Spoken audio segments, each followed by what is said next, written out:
Greetings, friends and fellow cigar box guitar enthusiasts. Del Puckett here. Welcome to a video series I'm going to call How to Build a License Plate Guitar, an LPG, similar to a cigar box guitar, but using license plate. So I'm going to attempt to do a step-by-step guide tutorial on basically every step from the beginning to the end. So I'm going to divide this up into a 3-part video series. So if you watch this video series, together we will build three-string LPGs.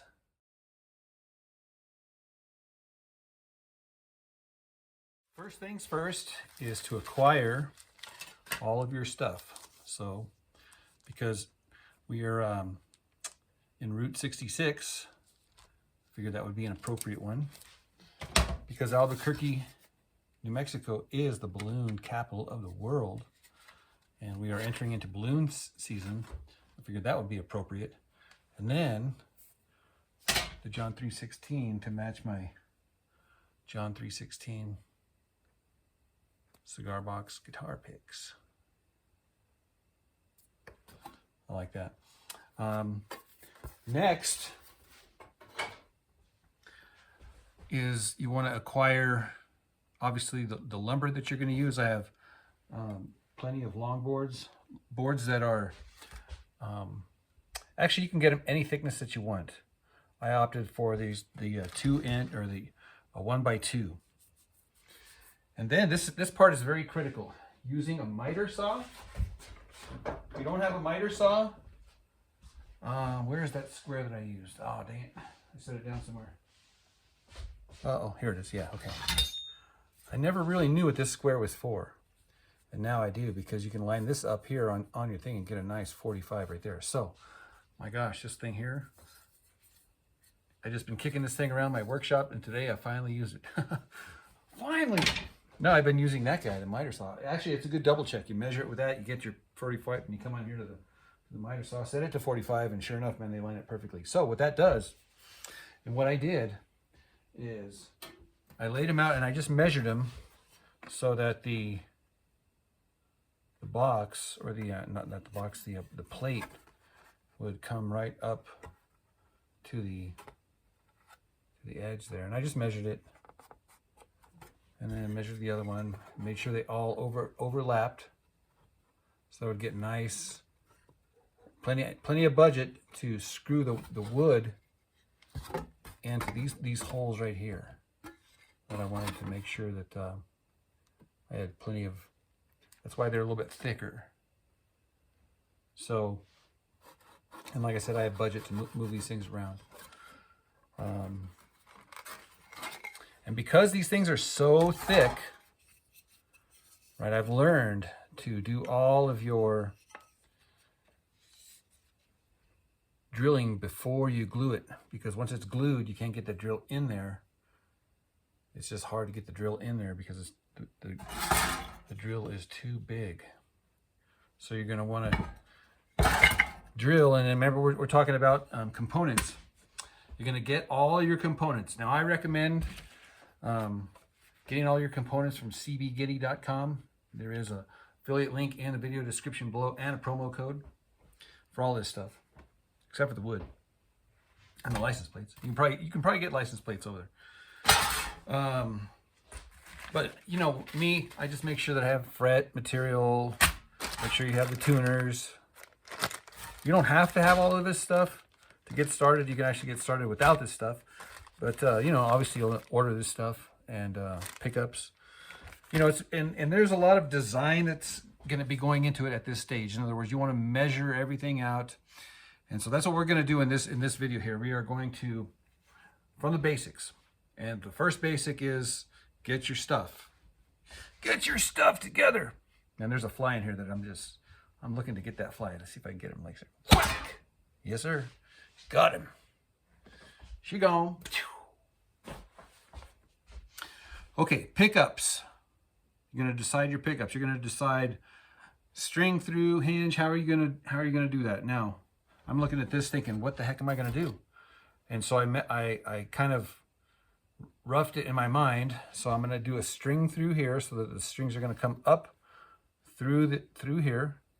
And they're going to launch over, and then the saddle is going to be right here, because see these letters or numbers are elevated, right? And if you don't want to put your saddle on that, because then your saddle is going to be at an angle, right? So you want to target your saddle right in the middle here, because I got plenty of wiggle room, and then of course I can angle it however I need to, right? So I want to make sure my saddle's here. And then my pickup is going to be right here where this number 1 is, and then it's going to be a dark pickup, so I can, with a Sharpie, replace the one with a Sharpie. And that way I kind of maintain the integrity of the letters and numbers on this one. So that's this, guys. So these are just like things that I'm keeping in mind as I'm going forward, because you want to strategically measure everything out so that the saddle lines up right in the exact right spot. Okay, yeah, so I told you this is going to be step-by-step, total details. The next thing I recommend, and I'm looking around for it because I set it down, and I don't remember where I set it down, and I wanted to talk about it. Hang on a second. I can edit this part out. Where'd it go? Oh, here it is. Here it is. A template. Okay, so again, cbgiddy.com. There's many ways to get a template. You can find calculators online. You can actually just take a sheet of paper up to your favorite instrument, guitar, mandolin, banjo, whatever, like that, and just put the paper underneath, on top of the fretboard. You might take the strings off, whatever, just whatever it takes, and then just rub a pencil over it, you know, kind of like trace it, you know, and you'll get fret spacing. That's pretty self-explanatory, but having the precision of the exact nut spot to the I mean, seriously, you can't fudge these guys here. These got to be exact. Okay, so I recommend highly. And what I've done is I've just kind of made a permanent template out of this, because they come with just paper, right? And so all I do is I just tape it to a flat stick. And then of course you can see all that tape on the back of this thing. I just tape this to my prospective fretboard, tape it, and then zing, zing, zing, zing, zing, zing, zing, run it through my little my table saw and get all my little grooves.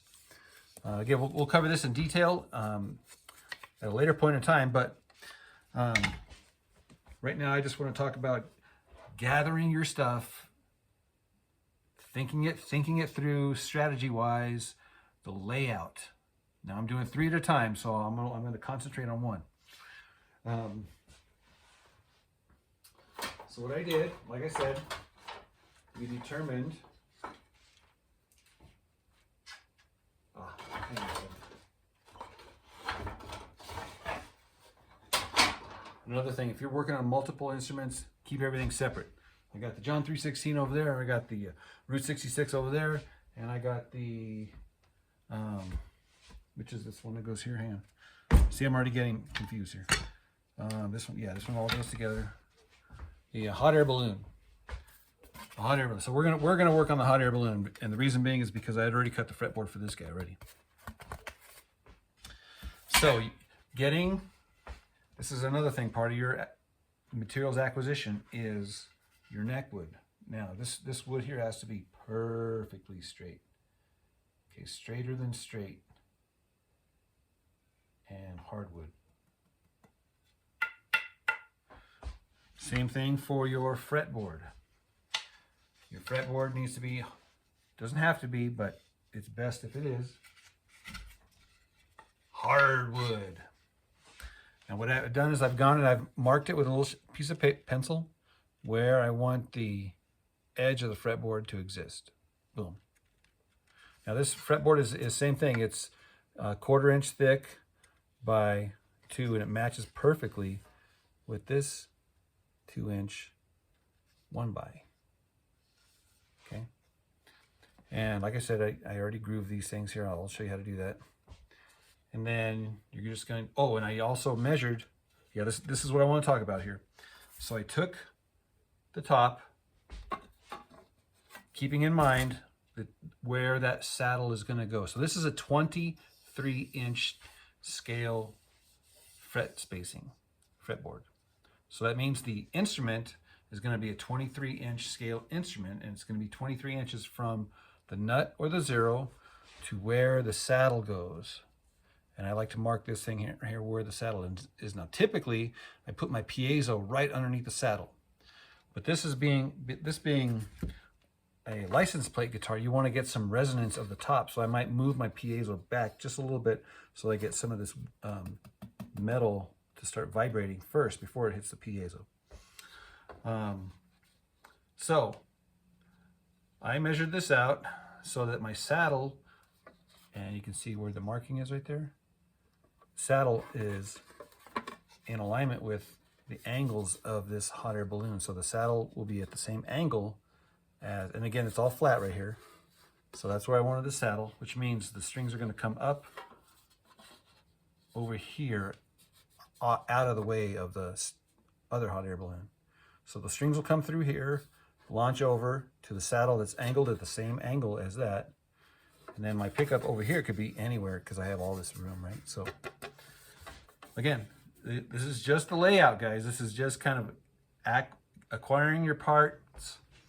So I'm acquiring my fretboard and I'm putting it down here. I'm getting everything all ready for the second step, and that's start to assembling or gluing everything together. We're not there yet.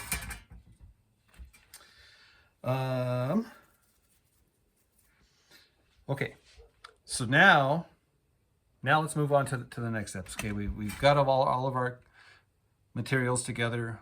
We've done our layout. We thought it all through, and now we are ready to first round of putting things together. Now I like to glue things together now because I'm still going to go back and route it on the route table, cut out my back angle and cut out my headstock. Plenty of stuff that's going to happen. At this stage of the game, we're just going to glue everything up. And what I mean by that is glue up these miters, clamp them all up, make sure they're square, which I already dry fitted everything. Everything's nice and square. And then let the glue sit overnight, whatever. So the last thing I also wanted to talk about was where the heel goes. So here's the frets, and of course here's the boom. Here's this thing here. Well, I want the heel to stick out underneath here about 2 inches or so, right? So you measure all that, you get all that stuff measured and cut, ready to glue. And I do my fret slots first before I glue them. Because that's so I can, after the glue dries and it's stable, then I can go back and ultra flatten any kind of irregularities in this fretboard, because you want this fretboard to be straight as an arrow. And don't sweat it if you don't have all the tools or you don't build exactly the way I'm building. Dude, it's okay. Every one of these builds is different. There's never going to be two identical builds ever. That's just the way it is. So right now we are going to glue. Now remember, I did all my preliminary marks, so I know exactly where everything goes. My neck has got the pencil lines on it that tells me exactly where this fretboard is going to go, so that my 0 fret lines up right, boom, right here, which ensures that my saddle position is going to be right here, because it's going to be the nut position or the 0 fret that determines where the saddle is going to go. Now I already sighted this out here. I have a slight curve in my fretboard. Yeah, I don't know if you can see it bouncing there. There's a slight curve. And so I've determined that I just need one clamp right in the middle. Maybe 2 clamps separated by about 4 inches. And again, I'm just eyeballing it by looking here and seeing what is it going to take to get that fretboard, the top fretboard and the bottom to be perfectly straight.